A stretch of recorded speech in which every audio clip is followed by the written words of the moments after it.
અહીંયા રિક્ષામાં કાંઈક વેચે છે તો આપણે એની પણ મુલાકાત લઈને એને પૂછીએ કે કેટલા વાગ્યા સુધી. બહુ મસ્ત વ્યૂ મળે, જોવું તો ખરા.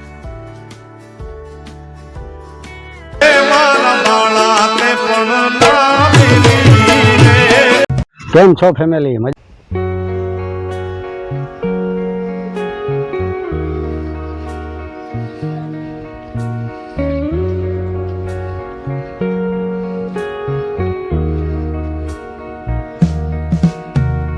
કેમ છો ફેમિલી? મજામાં? તો આજે આપણે આવી ગયા છે હરસિદ્ધિ માતાજીનું મંદિર, જે હર્ષદ ગામ કહેવાય ત્યાં. એની પાછળ ગવર્મેન્ટે હરસિદ્ધિ વનનું નિર્માણ કરેલું છે. તેનું ઉદ્ઘાટન આપણા મુખ્યમંત્રીશ્રીએ કરેલું છે.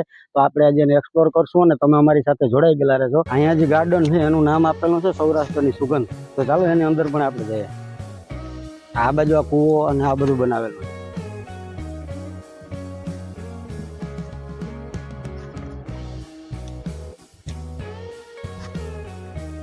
આ વધારે સારું બનાવેલું છે, આપણું સૌરાષ્ટ્રનું જ બનાવેલું છે.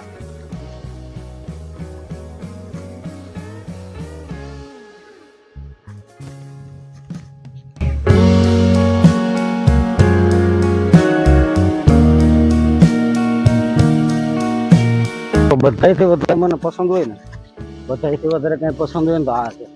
આવો આપણું છો આપણું સ્પેશિયલ કાઠિયાવાડી બધું ગોઠવેલું છે. બાપા લાકડી લઈને ઉભા, બેન રોવે, ભેંસ પાડી, આ બાજુ માજી બેઠા એ બધું રાંધવાનું કામકાજ કરે. બહુ વ્યવસ્થા સારી કરેલી છે બધી. જોવું જોઈએ જગ્યા ઉપર ખાસ તો આપણે ગવર્મેન્ટનો આભાર માનવો જોઈએ. અહીંયા આખી રેતી છે અને દરિયા કાંઠો, એક ઝાડવું નવું છે એની જગ્યાએ આખું વન ઊભું કરી દીધું છે. હાલો જ ઓલી બધી પાછળની સાઈડ બીજા પણ ગાર્ડન છે, હમણાં પણ આપણે જઈએ. આ બાજુ આખી બાળવાટિકા બનાવેલી છે. બાળવાટિકાની અંદર ઝૂલા ને એવું બધું લગાડેલું છે. બાળવાટિકા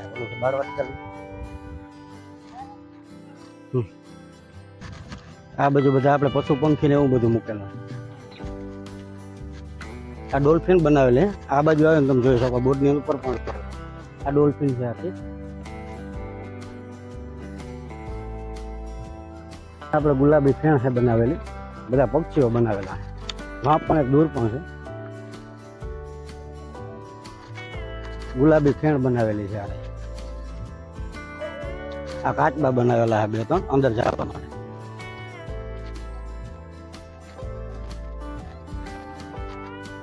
આ હંસ છે, મોટા મોટા હંસ છે. અને સામે સેલ્ફી પોઈન્ટ ને એ બધું બનાવેલા છે, બેસવા માટેનું ગાર્ડન ને બધું. ઓલું લઈ ગયો છે સામે ગાર્ડન ને એ બધું બનાવેલું છે બેસવા માટે બધા. એ સિવાયનું આવો આપણે એ બાજુ તો નથી જતા, આ બાજુ બધું એક્સપ્લોર કરી દઈએ. મિત્રો આ કરકોડો નામનું પક્ષી છે. કરકોડો નામનું પક્ષી છે એ છે. આ તમે જોઈ શકો, QR કોડ સ્કેન કરશો, QR કોડ તમે સ્કેન કરશો એટલે તમને આના વિશેની બધી માહિતી મળશે. કુંજ બનાવેલી છે.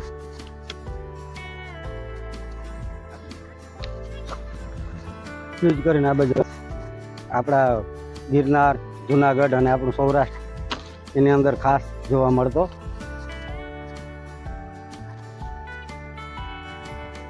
શિયાળ પણ બનાવેલો છે.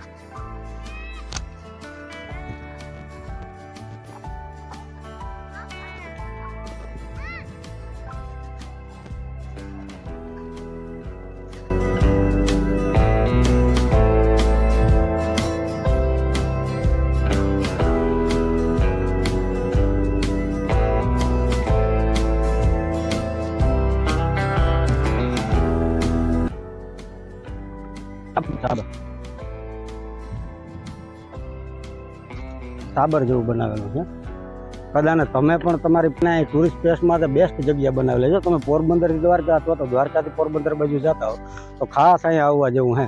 અને બાળકો માટે ખાસ અહીંયા જમવાની કંઈ વ્યવસ્થા નથી, તો હા તમને પાણીની મળી રહેશે. જો તમે કંઈ આખા દિવસનો પ્લાન કરીને આવતા હો તો તમારે જમવાનું સાથે લેતું આવવાનું. બાકી પાણીની વ્યવસ્થા આજે આપણે ઉપર જશું સનસેટ પોઈન્ટ ને એ બધું જોવા.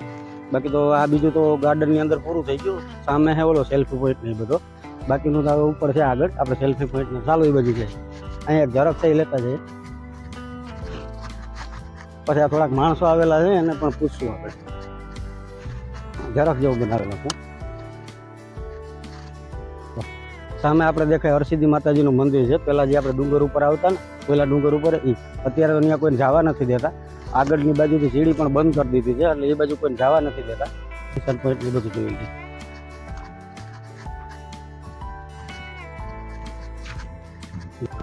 પાણી ફ્રીજ ની બધું મૂકેલું છે.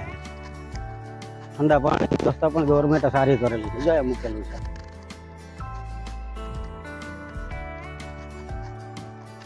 બાકી તો હજી અહીંયા કામ ચાલુ છે, એટલે અલગ અલગ બધી જગ્યાઓ સામે બાજુ પણ ખાલી ઝાડવાની એવું બનાવેલું છે. ઘણા બધા માણસો હોય છે રોજ. અહીંયાથી વ્યૂ પણ બહુ મસ્ત આવશે. પેલા તો મિત્રો અહીંયા હે ને આપણે સનસેટ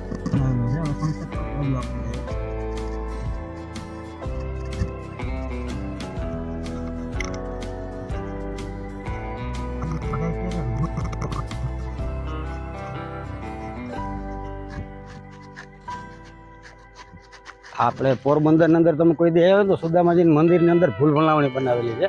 આ એ ટાઈપનું કાંકરાઓથી બનાવેલું છે બધું. કે આની અંદર અહીંયાથી ગરવાનું પછી કઈ રીતે નીકળવાનું, તમે ક્યાં અટવાઈ જાઓ, એ બધું છે.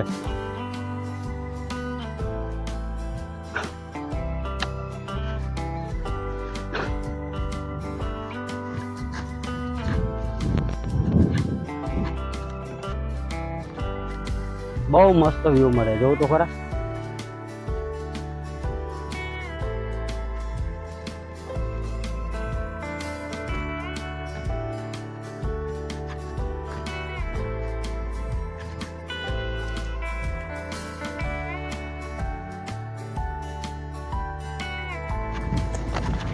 તમે પણ આવો તો તમારી ફેમિલીની સાથે અહીંયા બેસી અને ખાસ એક પર આ સનસેટ પોઈન્ટનો નજારો જોજો, શું મસ્ત આવે.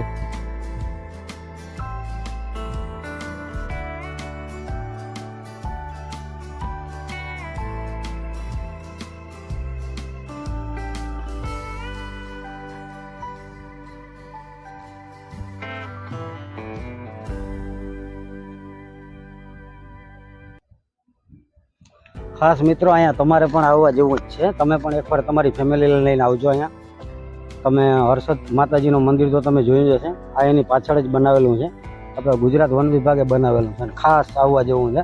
અને છોકરાઓને પિકનિક માટેનું તો બહુ બેસ્ટ સ્થળ છે. એટલે તમે પણ આવજો. તમે ગુજરાતની અંદર ક્યાંયથી પણ આ વિડીયો જોતા હો તો આ વિડીયોને તમે લાઇક કરજો અને મારી ચેનલને સબસ્ક્રાઈબ કરજો મિત્રો. અને આવા વિડીયો તમને આ ચેનલ ઉપર જોવા મળતા રહેશે, એટલે ખાસ કરીને તમે સબસ્ક્રાઈબ કરજો. બાકી તો અમે તો આજે હર્ષિદી વન એક્સપ્લોર કર્યું. હવે પાછા નવી ટૂરાની અંદર આપણે ચાલુ કરશું કે આપણે કચ્છની અંદર જઈએ, એમાં જે બધા ટોલ આવે છે એની મુલાકાત પણ આપણે કરવાના છીએ. તો તમે ખાસ અમારા વિડીયો જોતા રહેજો. અને બાકી તો તમારા બધાના સપોર્ટથી જ બધું થાય છે. અને ખાસ અમે તો હજે કહીએ કે તમે તમારા બાળકોને એક ફરે લઈને અહીંયા આવજો. દ્વારકાની ટૂર કરો તો ખાસ રસ્તામાં આવે જ છે. આજે ઓલી બાજુ બીજા માણસો છે, આપણે એને પણ મળશું. એ લોકોને તકલીફ ના હોય તો આપણે એના વિશે પણ જાણશું. આવવા જેવો છે અને બેસ્ટ પિકનિક સ્થળ છે. ભેગો પાછળ ડુંગર છે, આપણે ગુજરાત વન વિભાગનો ટાંકો બનાવેલો છે. પાછળ માતાજીનું મંદિર દેખાય છે ડુંગર ઉપર. એની સાઈડમાં પાછો આખો સમુદ્ર છે, નીચે આ આપણું હર્ષિદી વન છે. એટલે ખાસ આવો તો અહીંયા આવવા જેવું છે. અને આ સ્પેશિયલ સનસેટ પોઈન્ટ, અને તમે આ તો ખાસ જોઈ શકો છો. આ નજારો કંઈક અલગ જ છે આમ. અને ગમે ત્યારે આવો, હું તો એવું તમને સજેસ્ટ કરું છું કે તમે સાંજના સમયે આવજો, જેથી કરીને આ નજારો તમને પણ જોવા મળે. ખાસ મિત્રો આવજો. અને હજે તમને હું પાછળનો નજારો એક પર બતાવું. જો સનસેટ પોઈન્ટ એક્સપ્લોઝર આનું લોક કરેલું છે, એટલા માટે તમને નહીં દેખાય, બાકી તો તમે જોઈ શકો છો. અને અહીંયા ખાસ આવો ને તો આપણે બાળકો માટે પહેલાં તો સામે આપણે રાઈડ હિંડોરા ને એવું બધું બનાવેલું છે. એની બાજુમાં બધા જનાવરોનું છે. પાછળની સાઈડમાં આખું હર્ષિદી માતાજી વિશે બધું બનાવેલું છે. એને ઓલી બાજુ તમે જાઓ તો આપણું સંસ્કૃતિ આખી દર્શાવેલી છે અમારા સૌરાષ્ટ્ર, આપણા સૌરાષ્ટ્ર ગુજરાત. એટલે ખાસ તમે ગમે ત્યારે આવો તમારા છોકરા સાથે અહીંયા આવજો. દ્વારકા બાજુ નીકળો તો ખાસ મુલાકાત લેજો. શું કહો છો? છે ને આના માટે તો સ્પેશિયલ માણસ આપણે કેટલા આપણે માઉન્ટ આબુનું બધામાં જાય છે આવા સનસેટ પર જોવા માટે. તો આપણા ગુજરાતની અંદર જ આવવું છે. કરવાનું ભૂલતા નહીં, એ તો કરતા જ જજો. હવે તમે જો મિત્રો આ બધો નજારો કેવો છે. અને ખાસ એક ફરે તમે ફરવા માટે આવજો. અમારી રિક્વેસ્ટ થકવા આવજો.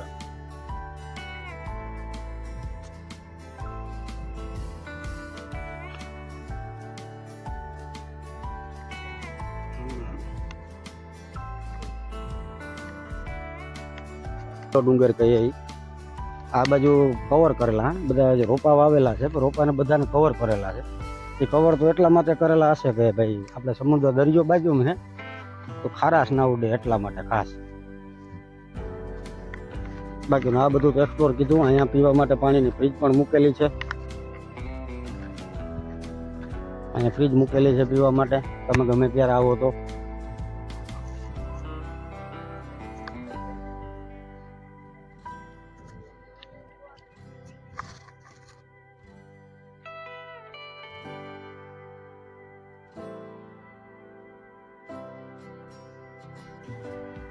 મિત્રો આ છે આપણા નક્ષત્ર વન.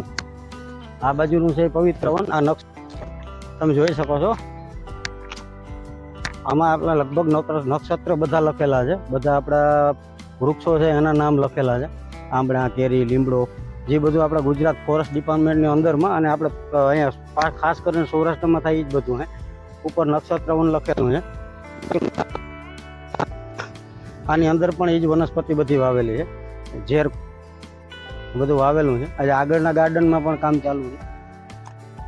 સામેનું ગાર્ડન છે. અલગ અલગ ગાર્ડનો બનાવેલા છે આની અંદર. થોડાક ઓલી બાજુ, થોડાક આ બાજુ. તો આ આપણે ખાસ કરીને સામે છે નક્ષત્ર વન. આપણે અહીંયા બધી વનસ્પતિ છે. આપણા સૌરાષ્ટ્રની અંદર ખાસ કરીને કઈ કઈ વનસ્પતિ થઈ શકે છે એ છે. આ આમળા છે, ઉમરો છે, ખેર, મળો, મહુડો, ઝેરકોસલું, આવી બધી જે વનસ્પતિ આપણે અહીં ઉગે છે એ બધી દરિયા કિનારે અને સમુદ્રને કાંઠે હાવ આવેલી છે. બધાને ઉછેર કરે છે અત્યારે.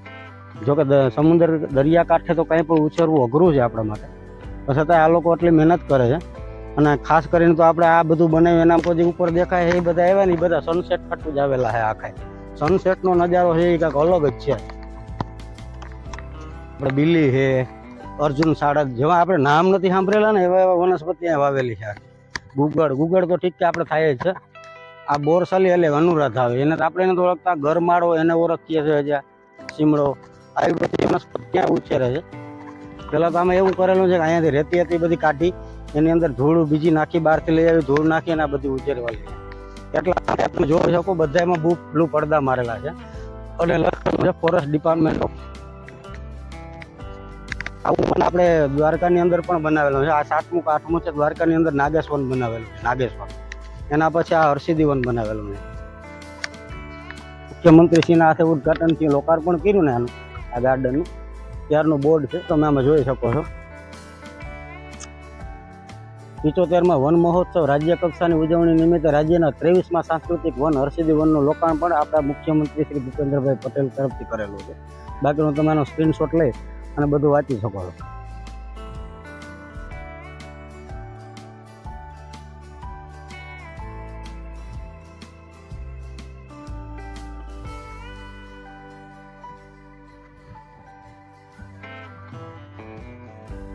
મિત્રો ભાઈ છે અહીંયા રિક્ષામાં કાંઈક વેચે છે, તો આપણે એની પણ મુલાકાત લઈને એને પૂછીએ કે કેટલા વાગ્યા સુધી ખુલ્લું હોય, શું છે.